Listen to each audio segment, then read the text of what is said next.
Rise and shine, loyal theorists.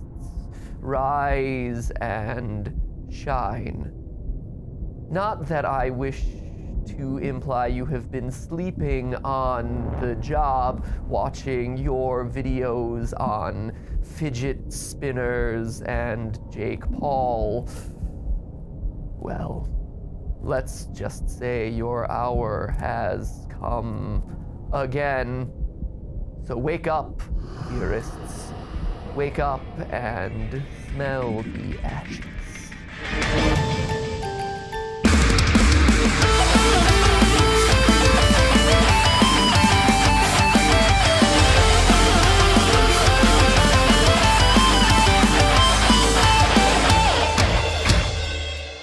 Internet, welcome to Game Theory, the show where I inadvertently piss off fandoms of games that I am genuinely a fan of, slowly alienating me as a gamer franchise by franchise. All except Mario games for some reason. Apparently I can say whatever I want about him. Anyway, the sector of the internet I'm hoping not to enrage today is the Half-Life community, as I try to solve what may be one of the longest standing mysteries in all of gaming. Who is the G-Man?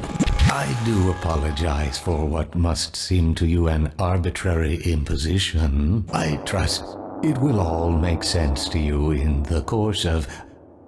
well, I'm really not at liberty to say. I am though, G-Man. It's about 15 minutes. About 15 minutes. Now, since people born on the day the original Half-Life came out turned 18 last year, it's likely that many of you have only been exposed to this masterpiece of a franchise through Half-Life 3 confirmed memes. So let me quickly catch you up on the series and why this guy is so endlessly fascinating and has kept gamers scratching their heads for decades. Half-Life puts you into the shoes of Gordon Freeman, MIT grad with the most absurd doctoral thesis title imaginable.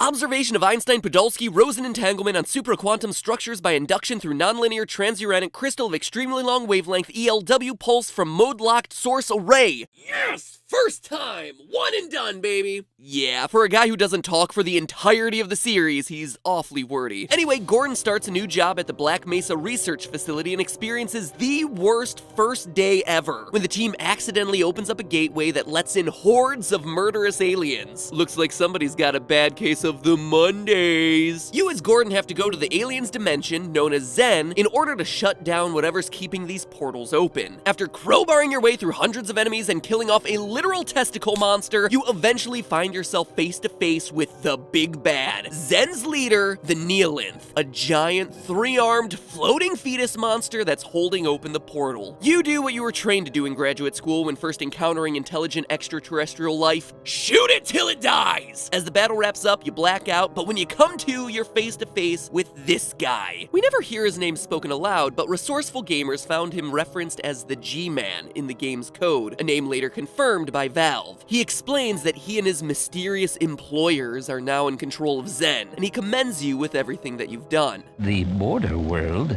Zen, is in our control for the time being, thanks to you. Quite a nasty piece of work you managed over there. I am impressed. The game ends with him offering you a new job, working for him and his employers. Accept the offer and he puts you into stasis until he needs you again. That's why I'm here, Mr. Freeman. I have recommended your services to my employers, and they have authorized me to offer you a job. Refuse and he teleports you to a room filled with aliens from Zen to be beaten to death. But here's the craziest thing. Even though this is the first time that he talks to you in the game, if you've been paying attention, he's been watching you silently from the corners the whole time, from out of reach locations. And it was here that the mystery of the G-Man was born. Gamers had years to contemplate who this character was, and when Half-Life 2 featured him playing an even bigger role, the questions just began to mount. Who are his employers? How can you explain his odd voice and weird powers? Why is his character model so much uglier than everybody else's? And today, after looking at all the evidence, all the expansion packs, all the hidden lore, the conclusion I've reached will blow your minds. Are you ready for this? After decades of waiting, I've discovered discover that the G-Man is Sans. Wait, don't hit that dislike button. Obviously, I'm just kidding, obviously. But the reason I bring it up other than to poke fun at that theory is that it's worth noting that the G-Man possesses Sans-like powers. He seems to have the ability to teleport since he can disappear without notice. You'll also often see him moving in one direction, but then he'll appear ahead of you somehow. He has telekinetic powers, and we can even see during the ending of Half-Life 2 that he can stop time. Time, Dr. Freeman?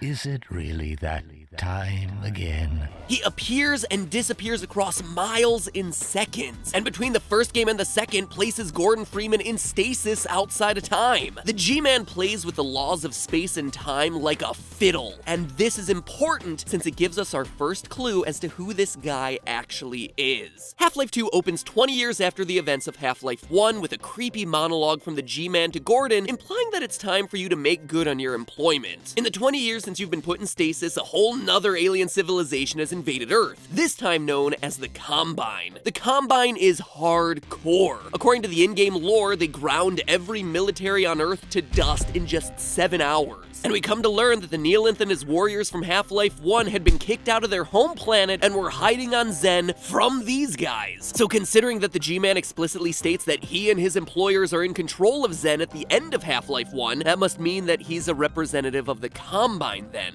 right? No. The Combine is awesome and a military force that can't be reckoned with, but they're bad at one thing: teleportation. Well, teleportation and apparently stopping a science nerd carrying a crowbar, but whatever. It's a major plot point in Half-Life 2 that the Combine, while powerful, can't teleport within a dimension. Sure, they can teleport between dimensions, but once they're in a local space, they have to get around using normal means: trains, cars, jets, and spaceships. But as we've seen, the G-Man has no problems Doctor Whoing it up. Additionally, in Half-Life 2, any NPCs that are allied to the rebellion against the Combine will not attack the G-Man, while those who are pro-Combine will. So the G-Man is the enemy of the Combine, right? Well, it's not so clear-cut. In the DLC, sorry, I mean expansion pack. DLC didn't exist back then. In the expansion pack, Half-Life Opposing Force, the G-Man is seen rearming a nuclear bomb that eventually destroys Black Mesa. The same nuclear bomb that your character had just deactivated. And if that wasn't strange enough, it's this explosion that catches the attention of the Combine in the first place, who then target Earth for their next invasion. So the G-Man is an enemy of the Combine who just so happens to be the person who calls them to Earth in the first place. And this points to another key feature of this character: his role as chess master. The G-Man is about making small moves that have disastrous long-term effects. We learn in Half-Life 2 Episode 2 that he gave the crystal to Black Mesa, which caused all the events in the first game to happen. He drops a nuke at the exact moment that causes a hostile alien invasion. Instead of waking Gordon Freeman up when the Combine first attacks, he instead waits 20 years for the precise moment when Gordon's return would perfectly galvanize humanity to create a successful armed uprising that eventually destroys the Combine's local presence. So, in total, to find the G-Man, we need to find something that can teleport, manipulate time, possesses deep knowledge of how future events fit together, and is an enemy to the Combine. And when you look at all of these traits, they perfectly describe a Neolinth, a creature that's the same species as the final boss from the first game. Yes, it's my theory that the G-Man, one of the most mysterious characters in the history of gaming, is a creature related to the space fetus from the first game. Let's run down the list. As we covered earlier, all the creatures on Xen and Half-Life were running in fear from the Combine after that species took over their home planet. So they all have the motivation of revenge, and since they can't beat the Combine themselves, setting up an elaborate plan where human resistance fighters will take the Combine down is a good alternate strategy. Just like the G-Man, the Neolinth shows that he also has the power to create and manipulate local teleportation portals, as we see during the final battle against him. We also know that all creatures from Xen can manipulate time and space. The Vortigaunts, a peaceful alien species enslaved by the Neolinth in Half-Life 1, are shown to have the same powers as the Neolinth species, just weaker versions of those powers: teleporting, manipulating space, even existing outside of time. In Half-Life 2, there's an incredibly well-hidden cave that houses what's known as the Singing Vortigaunt. This guy is like exposition dump central, but one interesting thing he says is this: "We remember the free man. We are coterminous. There is no distance between us." No false veils of time or space may intervene. We see you still in Black Mesa. Clearly we see you in the Nailant's chamber. The word coterminous means existing at the same time, so this proves that the Zen creatures are able to exist beyond the constraints of time, just like how the G-Man knows which actions to take to set in motion the Combine takeover, as well as how he's able to set Gordon Freeman outside of time for 20 years. It's also worth noting that when the Vortigaunts unite their powers, they're able to stop the G-Man's plans, preventing him from contacting you and actually teleporting you away from his command at the beginning of Half-Life 2 Episode 1. We'll see about that. This is an essential detail because the Vortigaunts have been enslaved by Neoliths in the past, so of course they would be opposed to whatever plans the G-Man has. But perhaps the most damning of all is that, like I said earlier, when you refuse to work with him at the end of Half-Life 1, the G-Man teleports you to a room filled with aliens you spent the game killing, which is the exact same thing the Neolith does to you throughout the final boss battle against him. Now, I'm sure some of you must be confused. How can I say that this thing, the thing that you kill at the end of the first game, is the same as the G-Man? We literally see this creature die. Well, it's easy, actually. There's canonically more than one Neolith. Although the game acknowledges that this Neolith, the final boss of Half-Life 1, this species has been hunted to near extinction, according to a little-known interview with Mark Laidlaw, lead writer for the story of Half-Life, there have been others. When asked whether the Vortigaunts or Neolith had ever been captured by the Combine prior to Half-Life 2, Mark replied that, quote, that particular Neolith was the last of its kind and never captured, but some of its predecessors might have been, end quote. So we know that there are precursors to the Neolith species out there, but it gets deeper. Listen to this. Comes another. Comes another. Did you hear it? Comes another.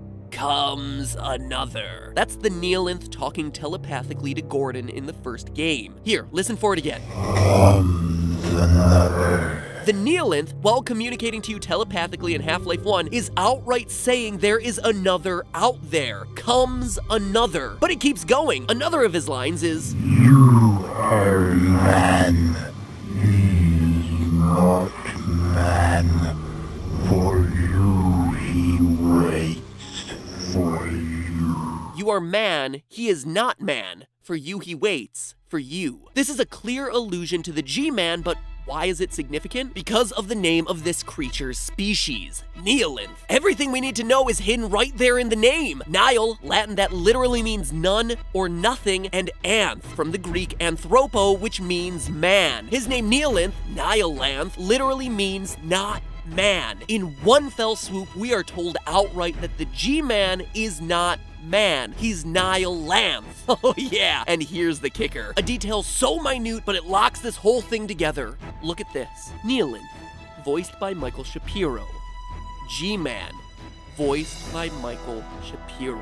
The G-Man is actually voiced by the same actor as the Neolith boss. Doesn't get much more clear-cut than that. By the way, I've been joking about it this whole episode, but the Neolith looks like a human fetus. Is it too much to assume that one version of it, or a precursor species, could disguise itself as a saggy-faced human? Also, notice that the aliens from Zen tend to have this weird vestigial third arm right in the middle of their chests. The same place as where the G-Man is constantly playing with his tie. Tie, or disguised arm. All right, quit it, Matt. You're starting to dip back into Sans' Nest territory. Should have just stopped back at the voice actor bit. Suffice it to say, Half-Life 3 may never actually be confirmed. It's a meme that I sadly suspect will never come true since Valve is too busy printing money with Steam and hat-based microtransactions. This one is literally valued at $12,000. Just saying. So with no big reveals or additional clues on the horizon, I figure this might be the closest we actually get to a final answer. And if you're a Half-Life community member and this theory got you upset, hey, remember that at least I care about trying to solve this bit of lore as opposed to the people who made the game and will keep you hanging for eternity. Or not have an answer at all. I mean, take it from Mark Laidlaw, again, the lead writer I mentioned earlier, who has gone on record himself to say that, quote, I don't believe in canon. So keep that in mind. And with that, I think it's time.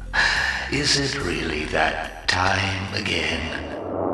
It seems as if you've only just arrived. Yep, G-Man, it's time. Time to remind everyone that it's all just a theory. A game theory. Thanks for watching.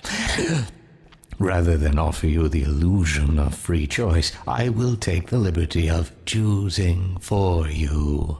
subscribe. Listen to the G-Man. He would smash that subscribe button for you if it wasn't for his tiny, weird, vestigial baby arms. So do him a solid, punch that subscribe button in the next 5 seconds, and then comment below what other classic game franchise you want me to cover. 5, 4, 3... In the meantime, this is where I get off.